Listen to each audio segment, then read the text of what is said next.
Dr. Vito, tanong lang po namin, papaano po ang ginagawa ninyo kung sakaling may nagpapakonsultang katutubo na mangyan? Okay? Sa 5 to 6 years na kasi ako dito sa Occidental Mindoro, no? In my private practice,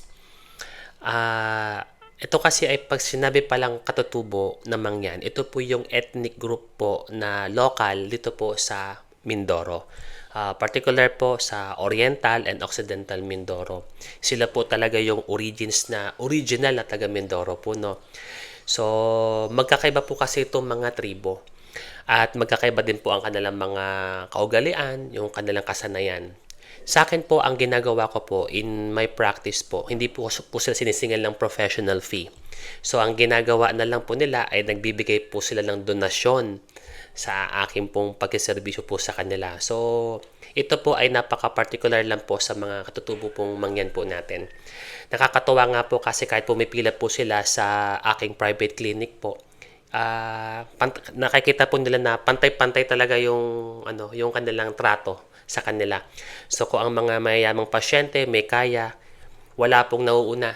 So sila po ay parehas lamang po ang pila. So sa isang kwarto magkakasama po sila. Nararamdaman ng mga katutubong mangyan po na equal po sila sa mga Tagalog. Kaya talaga makikita ko yung mga sukli nila sa atin na pagmamahal din, no? So kanina natuwa din ako kanina. Minsan kasi mayroon tinatawag na tagkiruwi.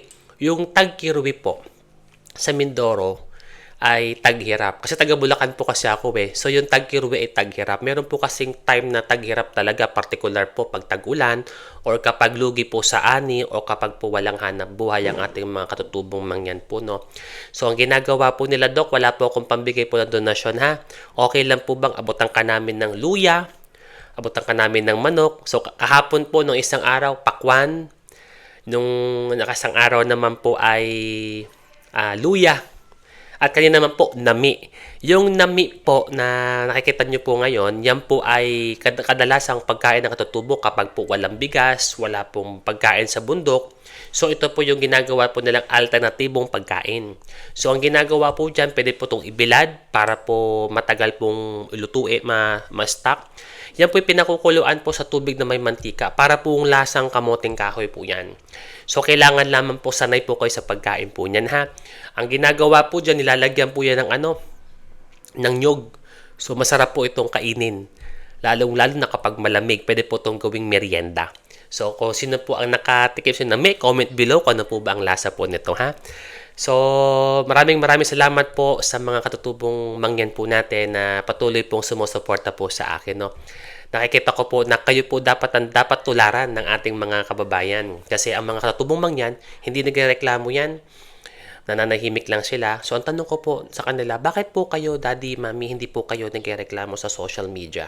Sabi nila, Doc, una, kailangan po maunawaan po din namin ano po ba talaga yung tamang proseso, ano po ba ang kakulangan po natin, at kailangan din po namin magsikap ng sarili. Ibig sabihin po na magsikap ng sarili, hindi po dapat nakaasa lamang sa mga libre din. So talaga nagsisikap sila. Bakit sabi nila? Kasi, Doc, kami, naghahanap buhay din kami. Nag-aarawan din kami. Nakakabili nga kami ng motor, nakakabili nga kami ng cellphone eh. So ito po kayang pangkalusugan, hindi namin gastusan. So natutuwa ako sa ganong mga prinsipyo. Kaya sabi ko sa mga secretaries ko, ang katutubo sa atin, ha, hindi Tagalog, hindi yung mga Bisaya, Ilocano, kung ano mang ano yan, basta katutubong mang yan, donasyon lang ang aking ano dyan. Kung ano lang po kaya po nila, kung ano lang po yung kaya nilang ibigay po sa ganito. Okay? Minsan, pag walang cash, okay lang yung nami, okay lang yung luya, okay lang po yung saging. Ito po si Dr. Vito, ang inyong Mindoreñong manggagamot.